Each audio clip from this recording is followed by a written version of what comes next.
नाशिकच्या सातपूर गोळीबार प्रकरणातील आरोपीच्या घरावर हातोडा मारला जातोय। आरोपी प्रकाश लोंढेच्या घरावर पालिकेने बुलडोजर कारवाई सुरू केलेली आहे। अनधिकृत बांधकामाच्या ठिकाणी नाशिक पोलिसांचा मोठा फौजफाटा सुद्धा तैनात आहे। लोंढेच्या घराच्या झडतीमध्ये भुयारात 2 कुऱ्हाडी आणि चाकू सुद्धा सापडला होता।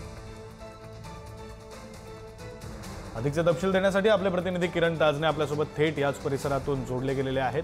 अधिकचे तपशील ते देतील। किरण, विक्रांत, नाशिकच्या सातपूर परिसरामध्ये 4 ऑक्टोबरला ओरा नावाच्या बारमध्ये गोळीबार झाला होता आणि त्या गोळीबाराच्या नंतर नाशिक पोलिसांनी आक्रमक भूमिका घेत त्या ठिकाणी जे आरोपी होते त्यांच्यावर कारवाईचा बडगा उगारला।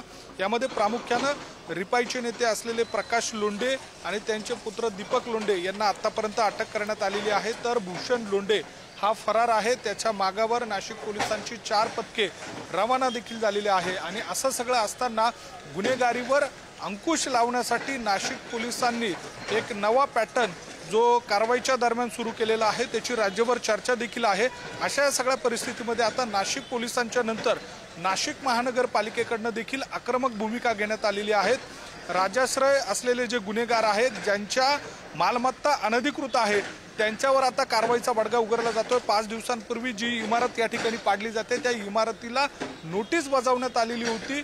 ती इमारत अनधिकृत होती आणि अशा या सगळ्या पार्श्वभूमीवर आता तिच्यावर आजच्या दिवशी सकाळपासून हातोडा चालवला जातोय। बुलडोजरच्या माध्यमातून या ठिकाणी पाडकाम देखील सुरू आहे। नाशिक महानगरपालिकेच्या अतिक्रमण विभागाचे अधिकारी त्यासोबतच कर्मचारी देखील या ठिकाणी उपस्थित आहे आणि या सगळ्या कारवाईच्या दरम्यान कुठलाही अनुचित प्रकार घडू नये यासाठी नाशिक शहर पोलिसांचा मोठा बंदोबस्त देखील तैनात आहे। एकूणच हे सगळं बांधकाम किती दिवसांपासून बांधलं जात होतं, नाशिक पालिकेकडून त्याकडे कसं दुर्लक्ष केलं जात होतं हे देखील या निमित्तानं समोर येत आहे। ही जी इमारत होती, या इमारतीच्या वरती जे बॅनर लावण्यासाठी जे स्ट्रक्चर उभारलेलं होतं त्याला देखील नाशिक महानगरपालिकेने परवानगी दिली होती अशी माहिती मिळते।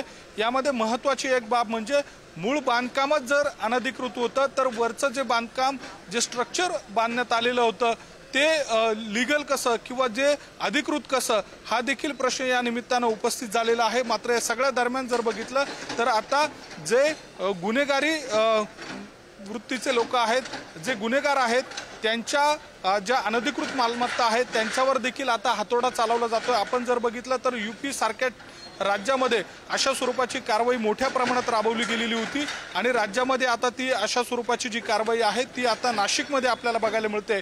जे राजाश्रय असलेले जे गुन्हेगार आहे त्यांच्यावरच थेट आता नाशिक पोलिसांच्या पाठोपाठ नाशिक महानगरपालिकेने देखील कारवाईला सुरुवात केलेली आहे। विक्रांत, बरं किरण, या सगळ्या घडामोडींकडे, या सगळ्या कारवाईकडे तुमचं लक्ष असू द्या।